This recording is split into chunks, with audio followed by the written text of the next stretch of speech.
우리는 지난 시간에 그 TCP에 대한 이해를 기초로 해서 HTTP를 다시 한번 봤습니다.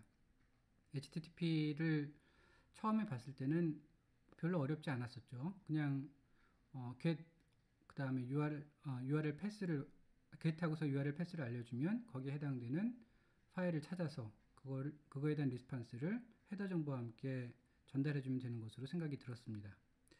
하지만 TCP를 이해하고서 보니까 이 과정이 그다지 자연스럽거나 효율적으로 보이진 않았죠.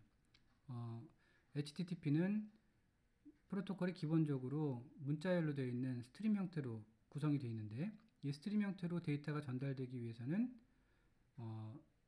스트림 형태와는 전혀 상관없는 IP 레이어를 통해서 전달이 되어야 됐죠.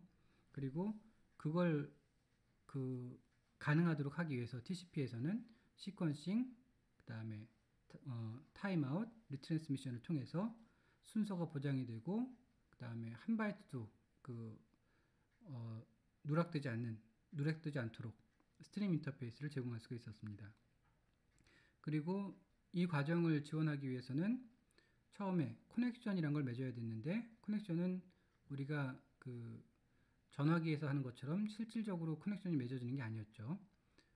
보내는 쪽과 받는 쪽에서 특별한 종류의 메모리 공간을 할당을 하고, 여기에 보내는 데이터들을 어크날리지먼트 올 때까지 임시로 저장을 하고, 그 다음에 받은 데이터들을 어플리케이션에 가져갈 때까지 임시로 보관을 하고, 이거를 보내는 쪽과 받는 쪽에서 양방향으로 보낼 수 있도록 두 개씩 준비해 놓는 과정이 필요했던 겁니다.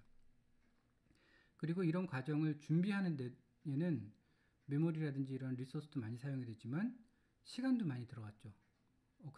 씬 패킷을 먼저 보내야 되고, 거기에 대해서 어크날리지먼트를 받아야 되는데, 씬 패킷이 가는데 걸리는 시간은 빛의 속도에 의해서 제한을 받을 수밖에 없기 때문에 짧게는 몇 미리세컨드에서 길게는 몇백 미리세컨드까지 시간이 소요될 수가 있습니다. 그리고 마찬가지로 보낸 씬 패킷에 대해서 어크날리지먼트를 받는데도 그만큼의 시간이 걸릴 수가 있게 되겠죠.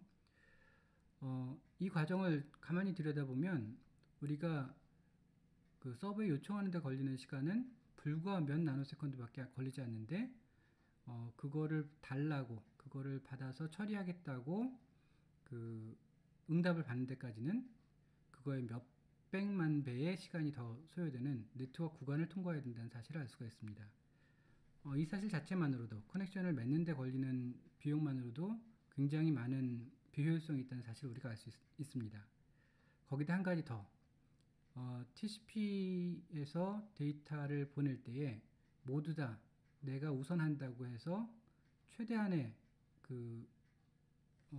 용량으로 데이터를 보내기 시작하면 컨제션이 발생할 수밖에 없었죠. 그리고 컨제션을 피하기 위해서는 우리가 슬로우 스타트를 통해서 처음에는 아주 조심스럽게 한 패킷만 보내보고, 한 패킷이 별 문제 없이 잘 도착하는 것 같으면 두 배로 늘려서 두 패킷을 보내보고, 두 패킷이 잘 도착하는 것 같으면 이걸 다시 두 배로 늘려서 네 패킷을 전달해보고, 이런 식으로 해서 차근차근 보내는 데이터의 양을 늘리는 방식을 사용을 했습니다. 이렇게 보면, 그리고 이 방식이 TCP에서 잘 활용될 수 있었던 이유는 TCP에서는 기본적으로 아주 큰 용량의 파일을 보내는 것을 기본으로 하고 있었습니다. 몇 메가바이트를 보낸다고 하면 처음에 이런 약간의 조심성 같은 것들은 큰 문제가 되지 않았겠죠. 하지만 HTTP를 통해서 보내는 데이터는 굉장히 작습니다.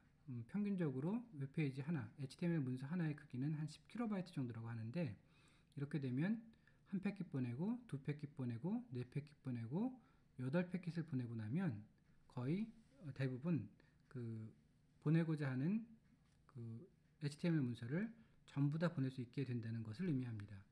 따라서 TCP가 제공할 수 있는 최대 밴드위드스를 채 다 활용하기도 전에 커넥션이 끊기게 되는 문제가 발생하는 것이죠.